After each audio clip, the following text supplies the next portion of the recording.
Video seorang anak yang menganiaya neneknya viral di media sosial. Saat berita ini ditulis, video tersebut telah disaksikan sebanyak 914.000 kali di akun TikTok @blogbojonegoro.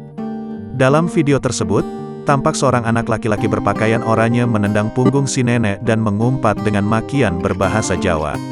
Narasi video tersebut menyebutkan bahwa si anak dan neneknya itu merupakan warga desa Blaru, Kecamatan Pati. Dinas Sosial Kabupaten Pati berkomunikasi dengan keluarga dari anak yang videonya saat menendang neneknya viral, Sabtu, tanggal 30 Oktober tahun 2021. Berdasarkan penelusuran tribunpantura.com, memang benar bahwa anak berinisial H tersebut tinggal di desa Blaru. Sabtu, tanggal 30 Oktober tahun 2021, ini, pihak Dinas Sosial Kabupaten Pati telah mendatangi lokasi kejadian dan menghimpun keterangan dari sejumlah pihak.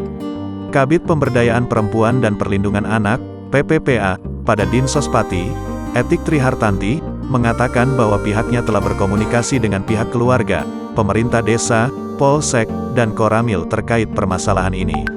Saya sudah ke TKP, ketemu keluarga sama si anak sendiri. Ternyata si anak dari keluarga broken home. Orang tuanya sudah cerai.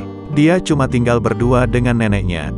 Kurang kasih sayang orang tua, makanya si anak jadi seperti itu, ujar Etik saat dihubungi via sambungan telepon.